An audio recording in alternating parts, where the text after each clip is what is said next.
શહેર ભાજપ મંત્રીનો કમળાટ કરી રહ્યા હતા. પાલિકા પદાધિકારીઓ સાંભળતા જ નથી. ફળિયામાં લગ્ન પ્રસંગ રહેતા નાનાથી લઈને મોટા નેતાને સફાઈ માટે ફોન કર્યા પણ બસ બહાનેબાજી થઈ ગઈ હતી. થાકેલા મંત્રી, ચીફ ઓફિસર અને ફોન કરતા ગણતરીના સમયમાં કામ કરતા પ્રસંગ સર્જાયો હતો.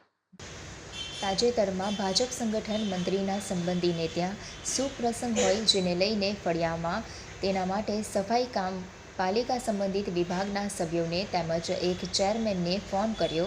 તેના દ્વારા હમણાં જ કરાવું છું કહીને ફોન લગાવ્યાને ટકોર કરી દીધી હતી. જે બાદ ના તો સફાઈ કરવા આવ્યા કે ના તો એ ચેરમેન એ ફોન ઉપર યોગ્ય પ્રત્યુત્તર આપ્યા હતા.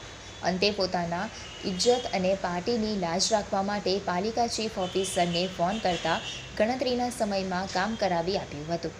જે બાદ આ પ્રસંગ તો પત્યો પણ એ સંગઠન હોદ્દેદારોમાં એ નેતાજી પ્રત્યે ભારે નારાજગી જોવા મળી રહી છે. સમસ્યા હોય તો કામ માટે કહીએ છીએ ત્યારે છતાં કામ થતા નથી.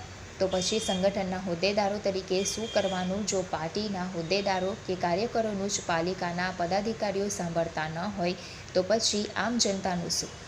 જો અમારા જ કે અમારી જોડે રહેલા લોકોના કામ ન થાય તો પછી ચૂંટણી આવે ત્યારે મત કેવી રીતે માંગવો હોય?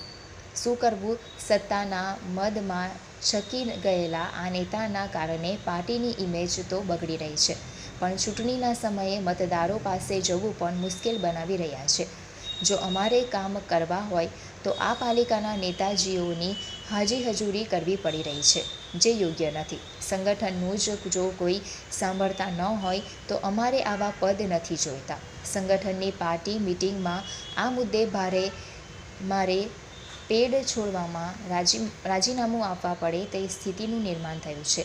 તો શું પાલિકા પર પક્ષના સભ્યો પક્ષ કરતાં મોટા છે? જે સંગઠન ઉપર જીતીને પાલિકામાં આવ્યા છે તે સંગઠનના હોદ્દેદારોની કોઈ કિંમત નથી તેવા સવાલ ઊભા થઈ રહ્યા છે.